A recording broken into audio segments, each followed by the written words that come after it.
So many questions and so few answers. Welcome to Perspective Thinking.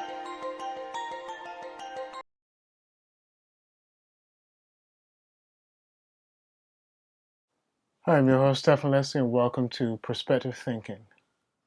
As we said in the pilot, this series is dedicated to dealing with the pressing issues that you and I are bombarded with on a daily basis through mainstream media. In this series, we want to deal with the racial tensions that are going on in America and see, how it relates to end time events and, the final analysis. From Rodney King to Sean Bell to Amadou Diallo and Michael Brown, police brutality has been a constant issue in America, and it has received more attention within the last decade than I have ever witnessed in my life. However, police brutality is not simply a racial issue. It's an issue that affects all and reveals the instability of police forces throughout America. Now, quantitatively, there has been a lot of deaths of African Americans due to an interaction with the police department. Deaths which have been duly noted and repeatedly covered in mainstream media. But since you and I are not a part of mainstream media, let us talk about what they're not talking about. In 2015, 1,140 Americans were killed by police nationwide. With the present narrative of the past year or two, which race of Americans lost their lives more than the others? Black, right? I mean, the narrative of how it's going, it obviously has to be blacks that lost their life more than any other race within America.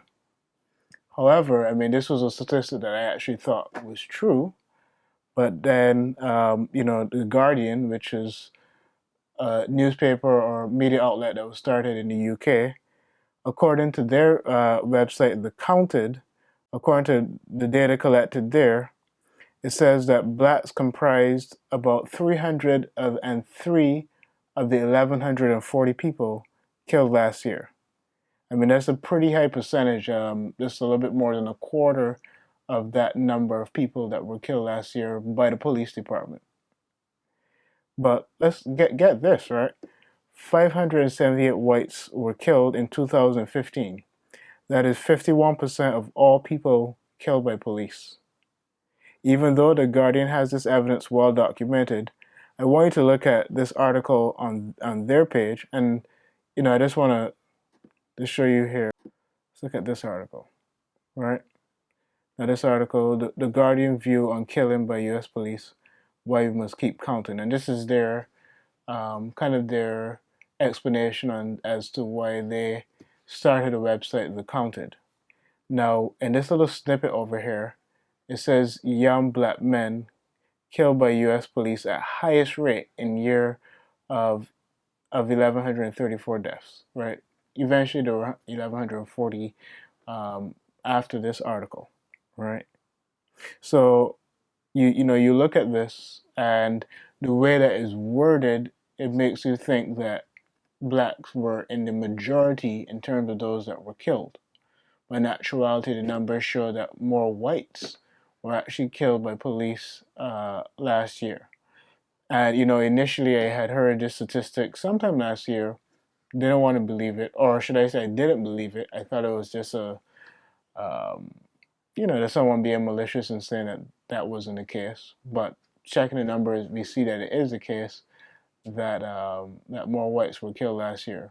However, there is a distinct reason for this too, is that um, you have to realize that whites routinely were more of the aggressor in terms of shooting first, and so police mostly had no choice but to respond with fire. The issue that has come about with um, blacks in this country and their encounter with police is that quite often blacks are unarmed, right? And that's probably where the issue comes in. So it's not the numbers, but it's the case that so many of them are actually unarmed or actually don't have a weapon that can be as potentially dangerous as a gun, right? So, and these are just some of the issues that we see here. Um, let's just go back to the counted. Let's just look at what their final number was for that year. So we see here that in 2015, people killed in 2015, 1,140 deaths, right? And let's just look at it. Let's just go right down the line month by month, and it might be a bit time consuming, but let's just look at it right now. In January of 2015, we have 91 people nationwide being killed by police. All right. Then in February, let's just go up a little bit. We have 83 people killed by police. Um, Again, that's in February of 2015. In March, we have 114 people killed in March of 2015.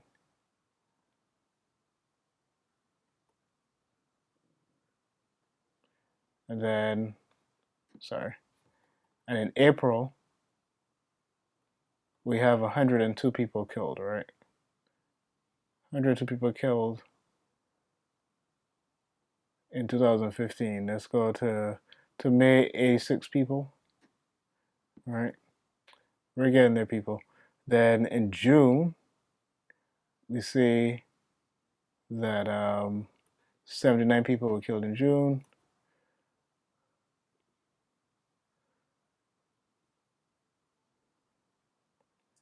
And in July, we have 123 people killed in July. Now, that's a pretty high number, and probably one of the only reasons I can think for why July was such a high number is just because it's summer, people are usually partying, it's around Independence time, and they're probably more likely to be engaged in, maybe particular acts of violence, or just to be in dominant numbers where police have to constantly patrol their areas, and people are pretty much subjected to whatever treatment by police, who usually feel outnumbered in these cases. In August, you have 102 people killed, still the summer. Um, then we come down to September, and we have about 95 people killed, and obviously as you see the numbers start to go down towards the end of the year. So it's 95 people killed in September. In October, we have 90 people killed by the police department. And in November, the number of people killed in November is 81. And interestingly, again in December, the number actually jumps back up with the final total at 94, right? And that in all is 1,140 people. And I'll just do it by race. By white, we see here that 578 of 1,140 people killed by police.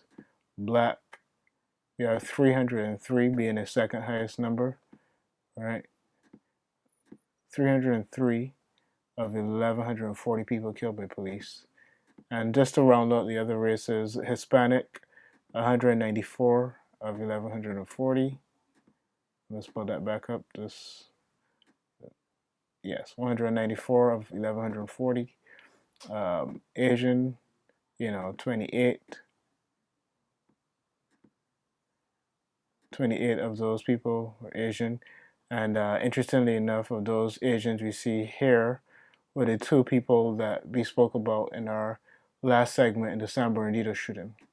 Then Native American, you have about 13 people who were killed. And then others, just one, which is a guy called Muhammad Ibrahim, just one person that was killed. That rounds out the other, right? And then apparently 23 unknown, which is interesting that they haven't been able to pin down their particular ethnicity.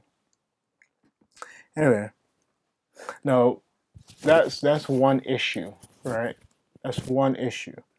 And the further issue, one of the further issues that comes by direct implication or, dealing with the police department is the issue of routine traffic stops, which blacks, are obviously stopped more times than their other racial counterparts.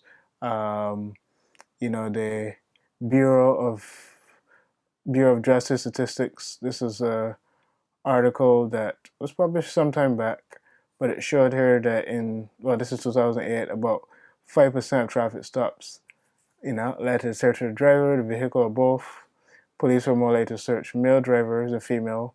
And then it said here, black drivers, 12.3% were about 3 times likely as white drivers, and about 2 times likely as Hispanic drivers to be searched, during a traffic stop in 2008. Now this is 2008. The numbers have remained relatively about the same throughout time, right? And you see, let's just pull this up, right? This is one other thing I wanted to look at as well. This was covered in 2015, but let's look at how this particular media outlet covers this situation, right? It says Black Americans killed by police in 2014 outnumbered those who died on 9/11. Now, how many people do you remember having died in 9/11? The numbers are about 3,000, correct? Correct. That includes every person that died in the Twin Towers, in the planes, 3,000, right? Now, look at how this article reports it. Black Americans killed by police in 2014 outnumber those who died on 9/11. Now, who are the those? Is those all the people who died in 9/11, or is that just blacks? And when you do read the article, it then says just blacks. So sometimes, media outlets are allowed to get away with these headlines. And the unfortunate thing is that people look at these headlines and then run away. Most people don't actually read the entire article, right? And so it's media reporting like this that usually dictates the narrative, or that runs the narrative, that you have this issue, these racial tensions in America that people focus on very intently, right? And then obviously there's the other disparity of job opportunities and inequality in the housing market for blacks, right? And realize, right, the racial tensions that exist, which I don't think it's unfair that the racial tensions that we're focusing on is usually a white and black dynamic. When we looked at that website on the Guardian, we saw that you had other races of people, other ethnicities that were affected by their encounter with police. So it has actually been made a black and white issue, and there's an intense reason for this, right? Because granted, there has been a discrimination to the other minorities in this country.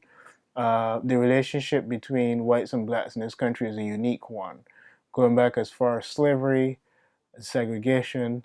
It's a unique one, and uh, it's one that is painful simply for the fact that, one, we also have a black president, and so that makes the narrative even a little bit more interesting, and that's why the media spins it the way that it does. And once they can get people looking at these issues in this way, then they have successfully done what they wanted to do: get you to see the issues the way that they look at it. And this is why we need our own mind on these issues, right? And another thing, and this is mainstream media is very good at this. Recently, they've started to focus on another trivial thing, and that's the Academy Awards, right? About it being a whiteout, about no black actors, no black directors, cinematographers being nominated for any Academy Awards. And I want to say something about this without being disrespectful to people who work very hard within Hollywood or whatever job they have. You have to understand at the end of the day, these people do a job. Awards are not a given thing, and I understand that it's a sense of recognition, right? But we also have to remember that these are people who make millions of dollars at the end of the day. And so it kind of becomes what, and it, again, I'm not belittling their work, but it kind of becomes like this first world issue problem. And when you look at it a little bit deeper, the guy who was hosting the Oscars or the Academy Awards, Chris Rock, actually made a very interesting point when he spoke about the fact that there were actually more intense issues that blacks had to deal with in earlier times. And so now that we have that liberty, we have that, I guess, supposedly equal format, even though we know that it doesn't really exist, um, that there were more pressing issues. And today there are still more pressing issues, but we still focus on who won an Academy Award, who was not nominated for an Academy Award. We get tied up and worried about all these issues that really aren't important and really do not change anything for blacks or any other people in this country. And I just want you to take a while to just take a look at what he said, just a small snippet of it. And, it's just very interesting, his perspective, even though it's conveyed in a comedic way. He made a very interesting and I would say true and salient point. Sensationalism or sensationalist is a term that you're going to hear over and over again in perspective thinking because, we have to understand that sensationalism is the way that media and government runs the minds of people, right? And and what is the best way to stop people from thinking about things in perspective? And the best way to do that is to simply sensationalize everything away. And instead of seeing the bigger picture, you see what they want to see, right? So you just sensationalize everything away, and it loses its bigger importance or significance or greater significance, and you see things the way that they do. And let me say it this way: it's not that you see things the way that they do. They see things for what they really are, but they are told to report them in a different way, right? To push a particular narrative. And so get the facts just like they have the facts and explore it as well, right? Don't allow the media to manipulate how you think about the scenarios, right? Now, as I said, it's not my attempt to trivialize away the problem of racial inequality in America. That's the last thing I would want to do. In our last segment, we spoke about the biblical concept of doing justice. And so, dealing with racial inequality, um, as much as it is within a Christian's power to do as much as he can to help with the problem of racial inequality, he should do that as much as he can. And I'm not saying to get involved civilly and getting into politics and stuff like that, but where he can socially. And I think that is one of the amazing things about the church. The church can be a power socially, and that is a power that has to be used wisely. It can be exploited, and it has been exploited in other areas, and we have to be careful because following down the road, as the church grows as a social power, we see that it starts to give rise to the church not only just as a social power, a social entity, but it also gives rise to the church as a political entity and one of a very high ranking religious power. And so that is where it can become an issue. And so the church has to realize um, where it can be effective socially and be careful how it involves itself in seemingly political issues, right?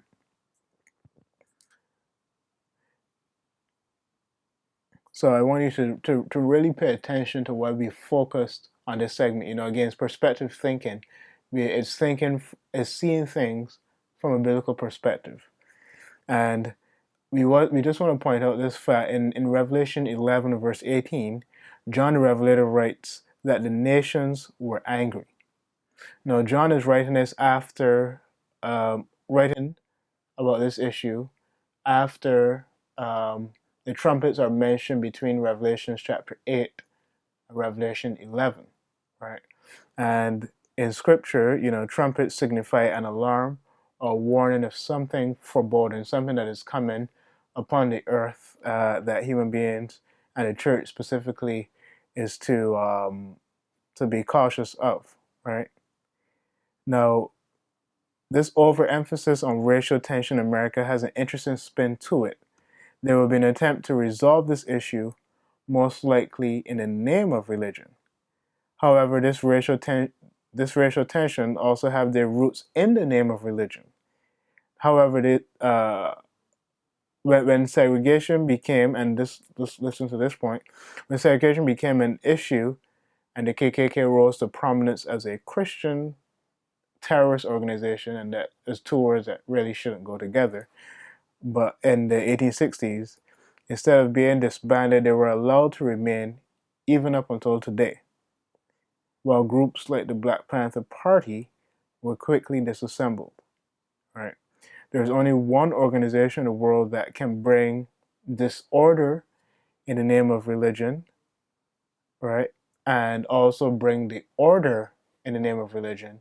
There's only one organization that does that, and that is the Jesuit order that that is controlled by the arm of the papacy, right? And it will be worth your time to do some individual studies. You're not going to get much from this video about the Jesuits, but it would be worth your time to do some studies on the Jesuits. If you can look into some of Malachi Martin's books, one of his books called The Keys of This Blood, and his book called The Jesuits, you have a better understanding of how they operate. And so what has been done is that you see where race has been made this issue, and the Jesuits are pushing that particular agenda to cause disorder, right? And we'll see the need to try to bring order by, in the name of religion. And just let's look at this article, right? So that you kind of get a greater perspective on what I'm talking about. Look at this article from News Republic, right? New Republic. And the question is asked, does Pope Francis believe that Black lives matter? Right? Interesting question. And they're asking that question, obviously, because, they think that his take on the issue is going to, is going to be very, very important. Let's just look at this article a bit further.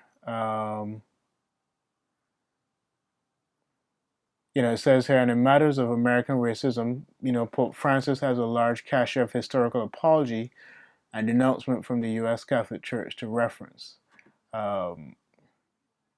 Says American bishops denounced racial prejudice as immoral for the first time in 1958.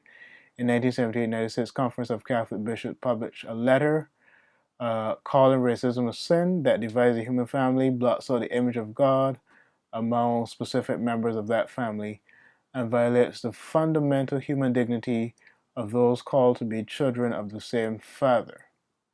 Right? And this is where the narrative is going. This is the direction of it, where it comes to the point where the papacy is going to play a huge role in dealing with this issue, right? And then this article by the Huffington Post, it says here that Pope Francis basically just retweeted Black Lives Matter, right? And, this Black Lives Matter movement, I'm pretty sure it serves a particular purpose and a pretty good purpose. And obviously, yes, Black Lives Matter. And, we have to look at the issues that have been pressing against the Black community. But this is where the papacy finds its entering wedge, right? This is one of the issues, especially in America. Let's deal with this racial inequality. And it's interesting that it has remained an issue in America, not necessarily because America destined it to be so, but I would say that it has remained that issue because the Jesuits determined that race should continue to play a role in American society, so that it would come to the point where the papacy can finally uh, play a role in bringing racism to an end in America, right? And this is how the papacy operates: brings this order, right? And this is what they did in the past so successfully. They would cause a revolution. And by the way, all the revolutions that you and I grew up studying about, French Revolution, Haitian Revolution, American Revolution, Bolshevik Revolution, um, the revolution that occurred in Germany under Otto von Bismarck. All of these revolutions have occurred because the Jesuits started them and also ended them. So there's no issue that starts without the papacy starting it, without the Jesuits starting it. And we have to understand that. And it's interesting to me that people don't see what's going on. It's like a Jesuits Pandora's box that has been opened, and no one understands that that's what's really happening. So everyone gets hung up over all the issues, the racial issues, the fact that, this whole Donald Trump thing, and that's probably something we might cover later in one of these segments. Um, People being afraid that Donald Trump might become president, and all these tactics that are being used. Um, this is how the Jesuits operate. And I mean, historically, we have to study them. They have been, in the past, have been kicked out of every country in the world. This is how much the Jesuits had caused so much problem in so many places in the world that they were kicked out of every country. And it's interesting that with the media today, the Jesuits can hide and you not know that they were the ones responsible for what happened. The Jesuits were so bad that they were banned from Catholic countries, right? And just get the import of that. When the Jesuits were controlled by the Catholic Church, by the papacy, can be banned by countries that are predominantly Catholic or that were controlled by the papacy. So, as I said, it would be helpful if you were to, study these issues for yourself and look into it a little bit deeper, right? Now it says, with all this racial tension mounted, who better than the visible head of the Jesuit order, the Pope, to be a force for unity and peace to overcome this issue? All right. Now I said that the Pope is the visible head of the Jesuit order. When you read Malachi Martin's book, you'll see that as much as the papacy is the Pope Jorge Bergoglio, Pope Francis is the head person of the church, you will see that there's somebody else who also is the head of the Jesuits. That's another segment altogether. So it says, again, because the world is swayed one way or the other by sensationalism, whatever this Pope says is going to be heavily impactful, as his popularity is probably higher than any other Pope before him. Now, in my lifetime, I've witnessed 3 popes in power.